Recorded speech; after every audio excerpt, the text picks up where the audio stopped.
If you're running Home Assistant on its own dedicated box, it's likely doing the job, but it's also barely scratching the surface of what that hardware can actually handle.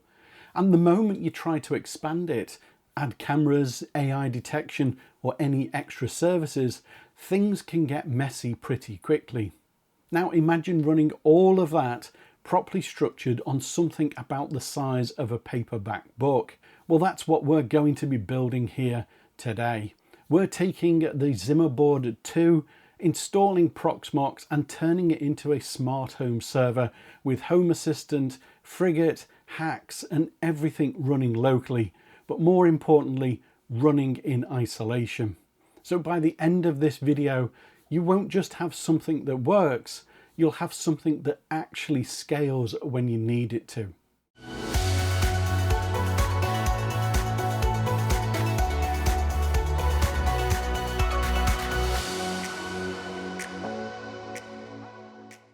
Hey everyone, my name's Simon and welcome to Byte of Geek, a channel that's all about Home Assistant and smart home technology. So a big thank you to Icewhale for sending out the ZimaBoard 2 for this project. When they reached out to me, they didn't just ask for a review, they asked what I'd actually build with it if I got one sent out. And that's what this project is all about. But as always, they've had no editorial input into this video and everything here is based on my own setup and testing. We're going to take a fresh ZimaBoard 2, install Proxmox, set up Home Assistant, add HACS and Frigate and build the whole thing step by step. And crucially, Frigate is going to have its own local storage, just like a proper NVR would. There's lots of chapters for this video, so you can follow along or skip around if you need to, but by the end of this video, you'll have a complete smart home and security setup all running locally.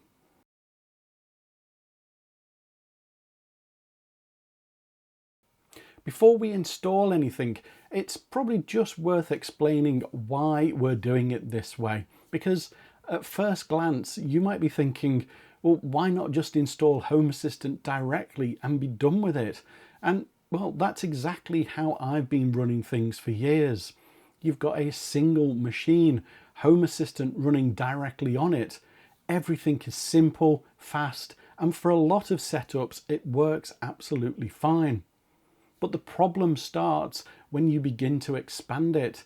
The moment you start adding cameras, AI detection, or extra services, everything starts competing for the same resources on that one system. And that's where Proxmox changes the approach completely. Because instead of everything sitting in one shared environment, you turn the ZimaBoard into a proper virtualization host. So now each part of your setup is isolated from the others rather than all fighting for the same resources. So in this build, Home Assistant is running in its own virtual machine, Frigate is running in its own container, and anything else you add later sits separately as well. And that isolation is really the key idea here, because if something goes wrong in Home Assistant, your camera system keeps running. If Frigate has an issue, your smart home doesn't go down with it. And if you want to experiment with something new, you can do that safely without risking the rest of your setup. So this isn't just about performance, it's about control, separation, and being able to recover or rebuild parts of your system without everything collapsing at once.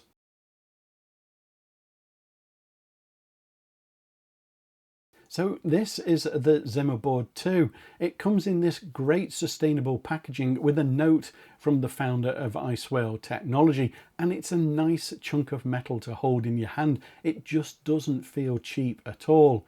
It's a single board server, and compared to the original version, this is a pretty significant upgrade.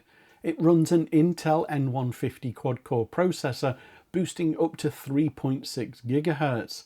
What that gives us in practice is enough performance to comfortably run multiple virtual machines at the same time without immediately running into resource limits. You can get it with up to 16 gigabytes of LPDDR5 memory, which is what I'm using here. And once you start running Home Assistant alongside something like Frigate, memory is one of the first constraints you actually run into. So that extra headroom just helps keep everything stable when multiple services are running together. For storage, you get onboard eMMC for ZimaOS, 64 gigabytes on this model that I'm using, plus dual SATA ports with power connectors, so you can add SSDs or hard drives directly, which means you can easily expand this into a small NAS setup later on if you want to build on it. In terms of connectivity, you've got dual 2.5 gigabit Ethernet ports, USB 3.1 ports, PCIe expansion and a mini display port, so there's also room here for NVMe expansion or other hardware add-ons if you need them. And the entire chassis acts as one large heatsink, and it's built around a 10-watt TDP, so it's designed to be efficient enough to run 24/7 without worrying about power use. Don't let the size fool you. This isn't a Raspberry Pi. The N150 is a proper x86 processor, and it handles multiple demanding tasks simultaneously without even breaking a sweat.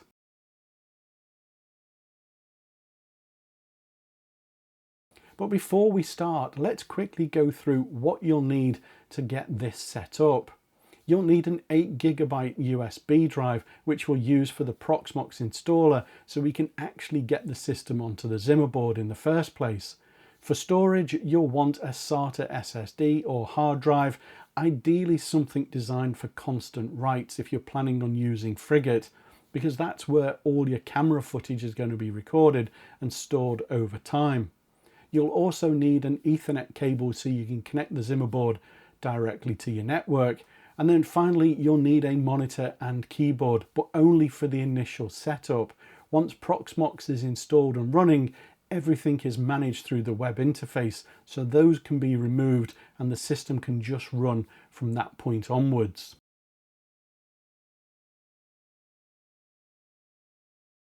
Now, the ZimaBoard 2 that I'm using here is the 16 gigabyte RAM version, and that comes with a built-in 64 gigabyte eMMC drive.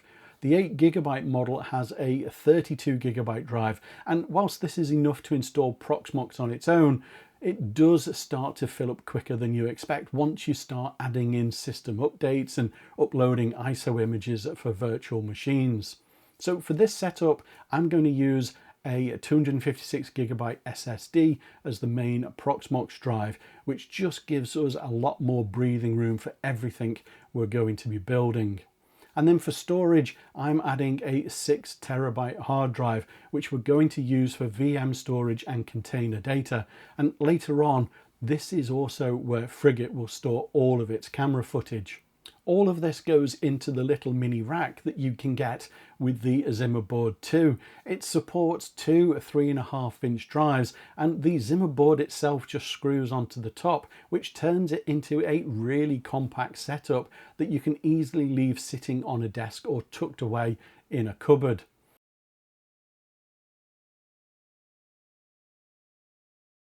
Now, it's worth mentioning that the ZimaBoard 2 actually comes with something called ZimaOS pre-installed on the built-in eMMC storage. ZimaOS is a really capable operating system in its own right. It gives you a range of apps that you can install, including Home Assistant, and it also supports NAS functionality straight out of the box. So if you wanted a much simpler setup, you could absolutely just use ZimaOS on its own and have a working system very quickly.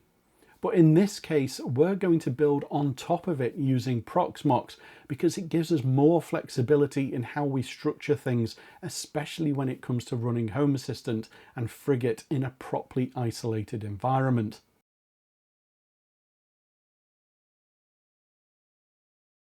Now, with all of that in place, the first thing we need to do is to get into the BIOS, and on the ZimaBoard, that's done by pressing delete during boot.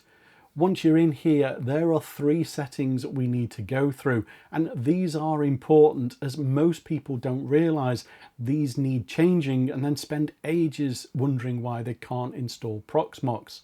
First is Intel virtualization technology, and we want to make sure that that's enabled. This is essential because without it, Proxmox can't actually run virtual machines properly.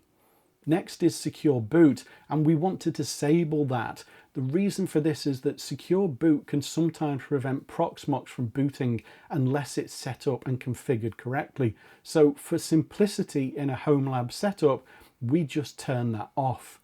And finally, there's restore AC power loss, and we want to set that to power on. This just means that if the power ever goes out, the system will automatically start back up again without needing any manual intervention. What I found interesting here, and kudos to Icewhale, these settings were all set correctly by default, so there's no hunting around trying to figure out what to change. These guys have this all pre-configured for you, ready to be a server.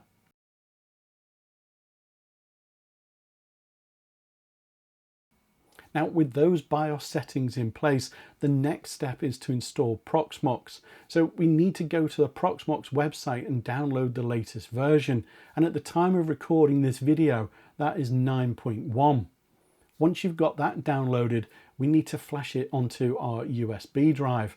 For this, I'm using Balena Etcher, which is free and really simple to use.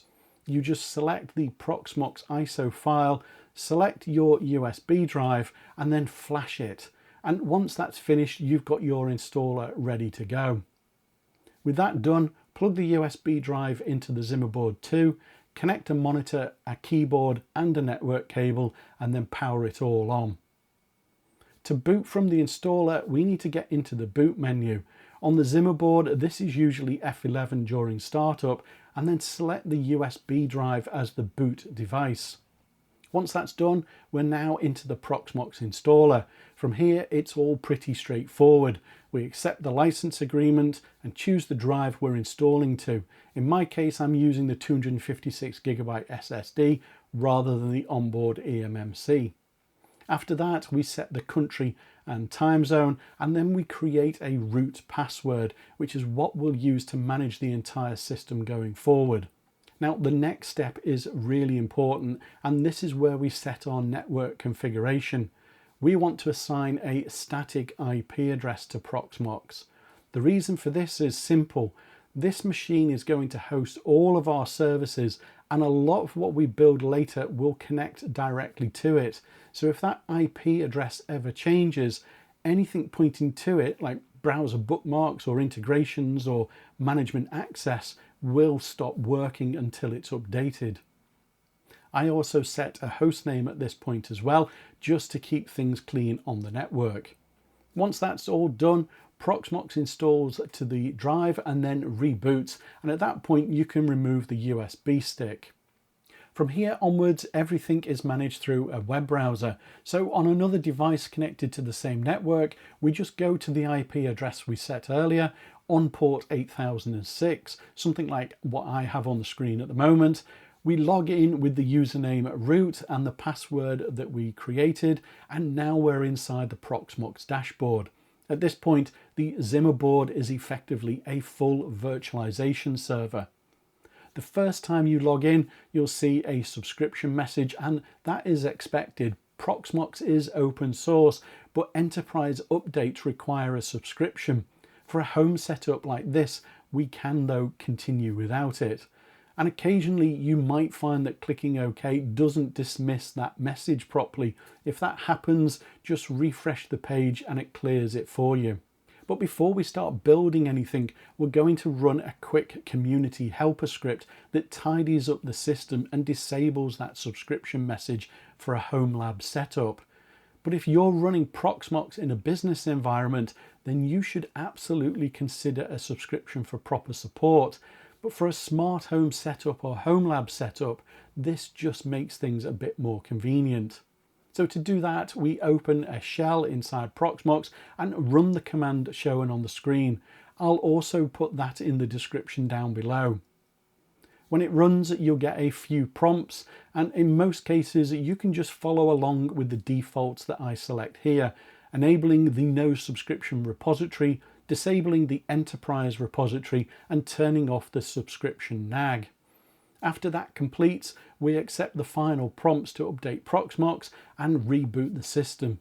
And then we're ready to start building out our virtual machines.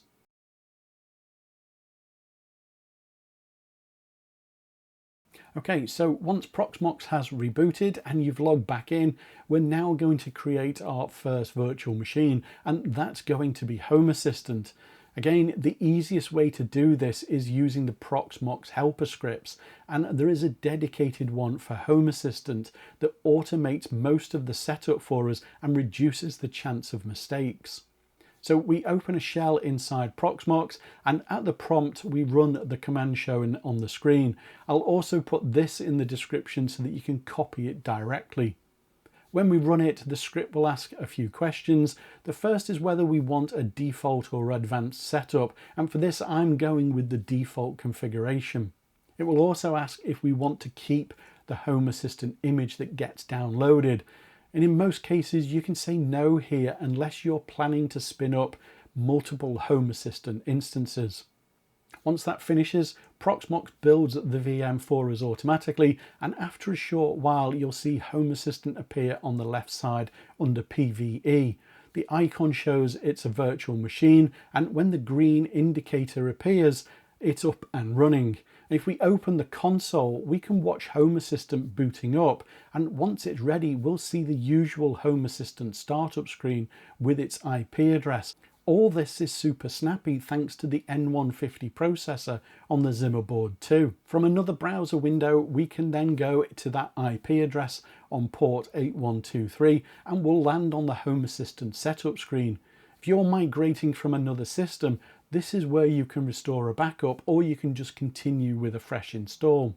Now, before we go any further, we're going to shut the VM down again because there are a couple of important tweaks we need to make.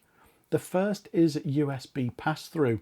If you're planning to use something like a Zigbee or Z-Wave dongle, we need to pass that through from the ZimaBoard into the virtual machine. In Proxmox, there are two options here. You can pass through an entire USB port, which means anything plugged into it will be forwarded through to the VM, or you can pass through a specific USB device using its vendor and device ID. For this setup, I'm going to use the device-specific pass-through because it gives us a bit more control. The next change is storage caching. For Home Assistant, we want to change this to write-through. This makes sure data is written directly to disk more reliably, which is especially important for something that's running 24/7 like Home Assistant. Once that's done, we can start the VM again by right-clicking and selecting Start. And the final step is to set a static IP address inside Home Assistant itself. So once it's booted, we go into our network settings, and under IPv4, we set a static address. If you change the IP address here, just remember you'll need to update the browser address as well so that you don't lose access.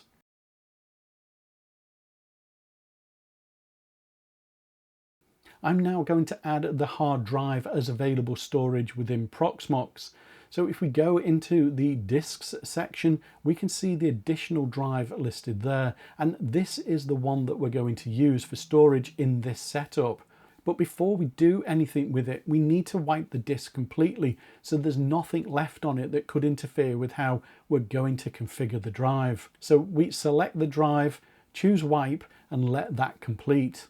Once that's finished, we create a directory-based storage from that disk. This tells Proxmox that the drive is now available for large, persistent data, such as Frigate recordings and other files that build up over time.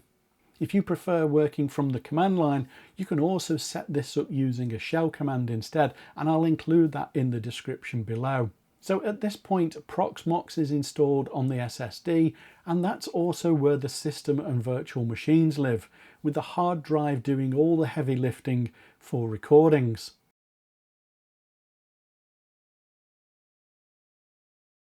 Okay, so now we're going to install Frigate. For this, we're going to create what's called an LXC container rather than a full virtual machine.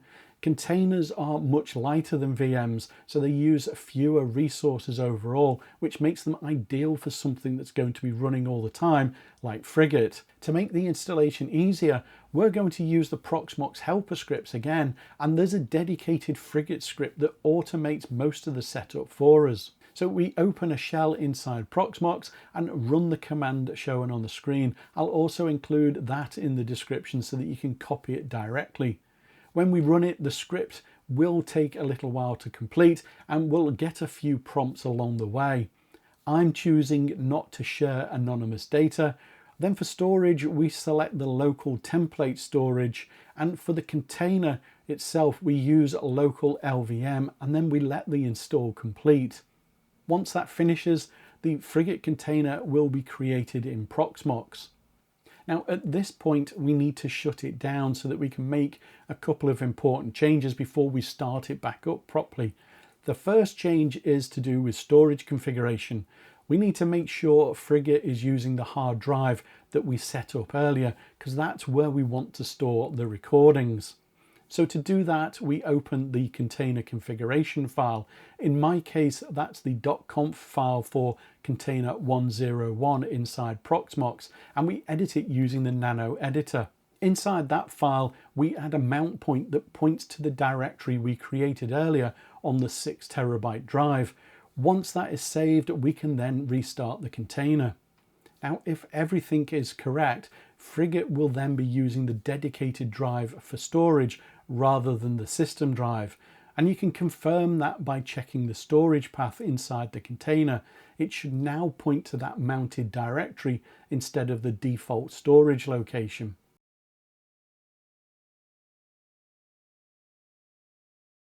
Now that Frigate is up and running, the next thing we're going to do is install HACS inside Home Assistant. This is what gives us access to the wider Home Assistant community ecosystem, so our integrations, custom cards, and additional features that aren't included by default. So in a new browser window, we go to the HACS website, click on Start Using HACS, and then download HACS. We're then given a repository URL, so we just copy that, and then back inside Home Assistant, we go into Apps and add that URL as a new repository. From there, we can search for HACS and install it like a normal app. Once installation completes, we start it up and then check the logs. And this will usually tell us that Home Assistant needs to be restarted before we continue. So once we've restarted Home Assistant and it's all back up and running, we go into integrations and complete the HACS setup. During setup, we need to tick the boxes confirming we understand what HACS is doing and then follow the on-screen steps. At this point, you'll also need a GitHub account for authorization. So if you don't already have one, you'll need to create it now. Once you've authorized HACS through GitHub, you can come back into Home Assistant and complete the setup, and HACS will now be fully available inside your system.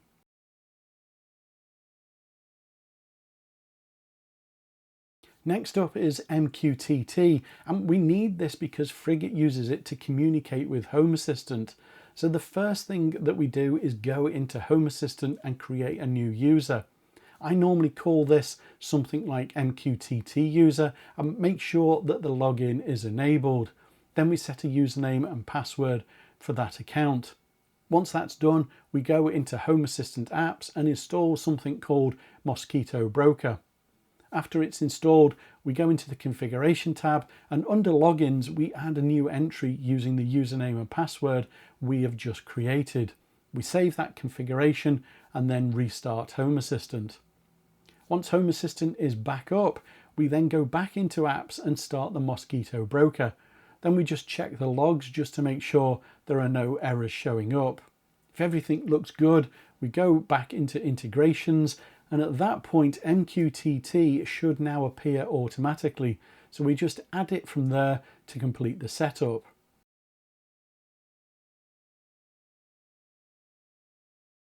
Next up is installing Frigate in Home Assistant. So we need to go into HACS, search for Frigate and choose to install it. Once it's installed, we restart Home Assistant to complete the setup, and after the restart we go into integrations and add Frigate. So we search for it, select it from the list, and in the setup window we enter the URL for our Frigate server, which is the IP address of the Frigate container plus the port number it's running on. Once that's added, the integration should now be complete. However, if we look at the Frigate entities at this point, we'll notice that not everything is available yet, and that's because we still need to properly configure Frigate itself inside Proxmox before Home Assistant can fully see and use it.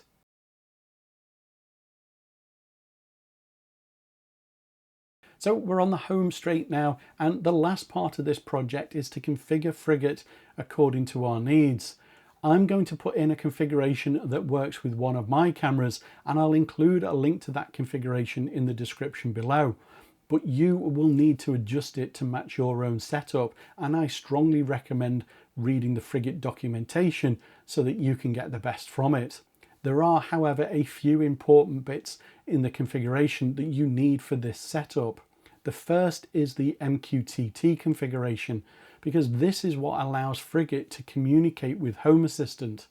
The second is storage, where we define where Frigate stores its recordings and its database. So recordings are sent to the 6 terabyte drive we set up earlier, and then the database itself stays on the system SSD in the container file system, which keeps it nice and fast and responsive. One other important part of the configuration is enabling hardware acceleration and OpenVINO. So we set FFmpeg to use automatic hardware acceleration, and we set the detector to use OpenVINO on auto. What this does is allow Frigate to use the ZimaBoard's Intel hardware for video processing and AI detection. Without this, Frigate would be leaning heavily on the CPU for every detection event. With it, the processor is barely used, and that's largely down to the Intel iGPU built into the N150. Once the configuration is in place, we can then just restart Frigate. Now we need to go into a Mosquito Broker in Home Assistant, and if everything is correct, we should see in the logs that it has successfully connected using the username we set up earlier. Next, we go into MQTT in Home Assistant, open the settings and click Configure MQTT options, and then just click on Submit. After that, we reload the MQTT broker, and back in Proxmox, we reboot the Frigate container. And after a few seconds, we should see the camera feed appear in the Frigate interface. And one final step I do is to go back into the Frigate integration inside Home Assistant and reload that as well. And after all of that, all the entities should now appear correctly.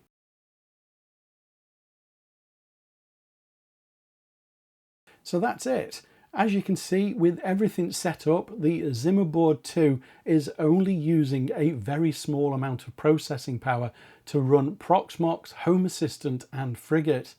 I've got a full Home Assistant smart home setup and a local NVR running on just one tiny computer, and right now overall usage is sitting at less than 10% CPU and roughly a third of the available RAM, which is exactly what you want to see from a system like this. And in terms of power consumption, it's drawing about 15 watts of power, which for something that's running a hypervisor, Home Assistant and Frigate is only slightly more than my mini PC running just Home Assistant.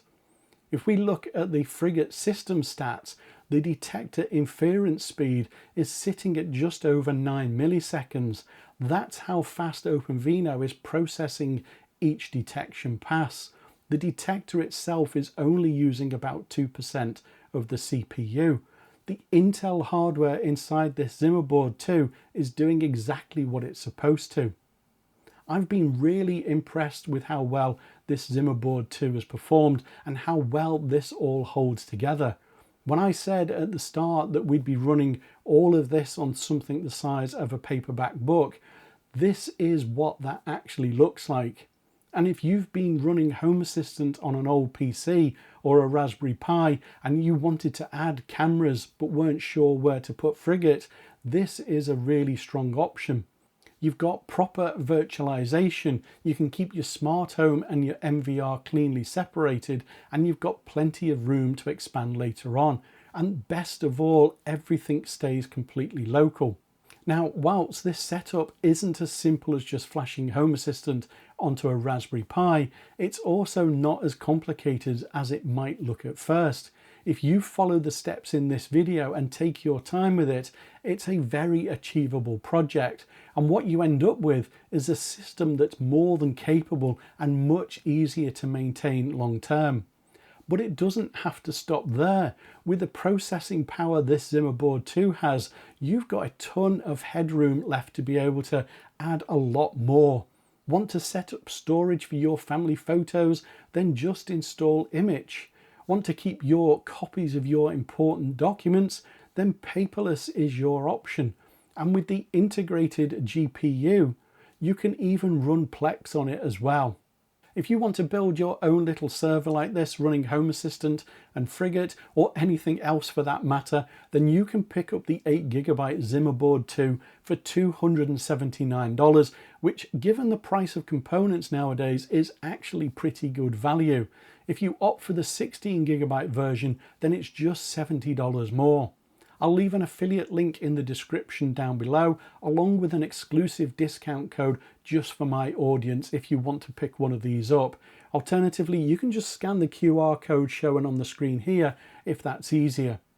If you found this video helpful, I'd appreciate a thumbs up, and why not subscribe to the channel for more smart home content like this. But as always, thanks for watching, and I'll see you in the next video. Bye for now.